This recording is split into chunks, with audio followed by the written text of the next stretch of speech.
जन्नत कितनी दूर है, तो उन्होंने कहा 2 कदम। क्या फरमाया?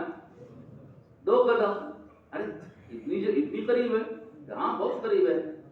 पहला कदम नफ्स के ऊपर रखो, दूसरा कदम जन्नत में। सुभान अल्लाह, कैसी कैसी आसान करके दे दी जन्नत। तो हमारे काम में वो है कि नहीं? मौका बताओ, उसका मौका हमको मिल रहा है कि नहीं मिल रहा है? पहला कदम नफ्स पे रखना है कि नफ्स कह रहा है यहाँ नहीं, तो आप कहना है कि यहाँ से मशवरे से जो तय हुआ वो। नफ्स कह रहा है इसके साथ नहीं उसके साथ, तो आपने कह दिया नहीं भाई मशवरे से जो तय हुआ वो। नफ्स कह रहा है कि भाई माहौल की जगह जाओ, मशवरे से तय हो गया उसके खिलाफ, तो आपको कहना है नहीं जो मशवरे से तय हो हम उसके लिए तैयार हैं। तो नफ्स को दबाने के मौके अल्लाह ने हमारे दावत के काम में रखे हैं। इसका मतलब जन्नत में जाना आसान बना दिया। बोलो जाएंगे इंशाअल्लाह। हाँ, तो 3 चीजें हलाक करने वाली थी।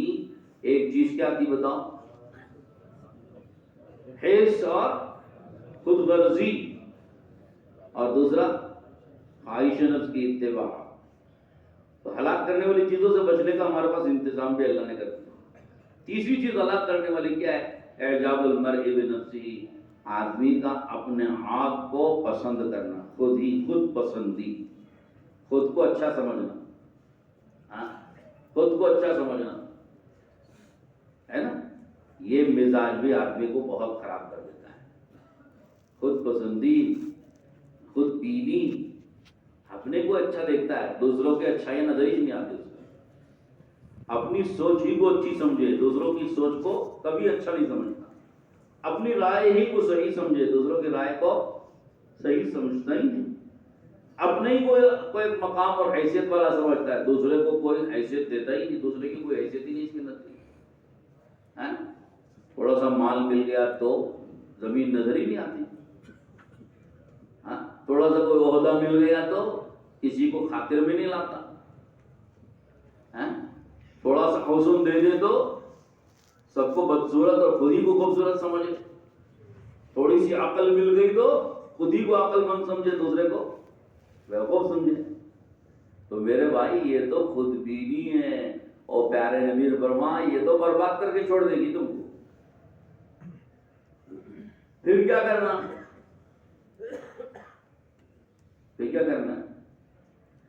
खुद को अच्छा समझने और खुद की अच्छाइयां देखने का मिजाज हमें छोड़ना चाहिए। फिर क्या करना है? दूसरों की अच्छाइयां भी देखो, दूसरों की राय भी लो, दूसरों की बात को भी सुनो, और दूसरों को भी अक्लमंद समझो। दूसरे को भी अपने से जरा इल्म वाला, अपने से बड़ा समझ वाला, अपने से ज्यादा तजुर्बे वाला समझो, उससे फायदा उठाओ। दूसरे को भी कोई हैसियत होती है, उनका भी कोई मकाम होता है, तो उनकी भी मकाम और उनकी भी हैसियत का लिहाज करो। यानी कि भाई खुद ही को बड़ी हैसियत वाला, बड़े मकाम वाला समझे, किसी को कोई मकाम ही देने तैयार नहीं, किसी को कोई हैसियत ही देने तैयार नहीं। अपने से बड़ों की इज्जत तो करें, अपने से बड़ी हैसियत वाले को हैसियत दे, मकाम दें, इज्जत इकराम करें। हमारे यहाँ इकराम मुस्लिम चौथा नंबर इसीलिए तो है। तबलीग में 6 नंबरों में चौथा नंबर इकराम मुस्लिम इसीलिए है कि दूसरे को, हक वाले को हक दो, हैसियत वाले को हैसियत दो, मकाम वाले को मकाम दो, इज्जत वाले को इज्जत दो, अकल वाले की अकल से फायदा उठाओ, तजुर्बे वाले के तजुर्बे से फायदा उठाओ। किसी नेक आदमी, कोई अपने से अच्छा नेक आदमी है, उसकी नेकी से फायदा उठाओ, उसको नेक समझो अपने से, और उसकी नेकी से फायदा उठाओ। दूसरों की सलाहियतों से फायदा उठाने वाला मिजाज, ये अपने को अच्छा समझने वाले मिजाज की इस्लाह कर देगा।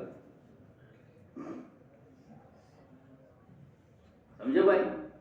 हाँ, वरना जब आज दूसरे को कोई हैसियत ही ना दे और अपने ही को सब कुछ समझे, तो फिर ये मिजाज तो आदमी को बर्बाद कर देता है। हाँ, एक मर्तबा एक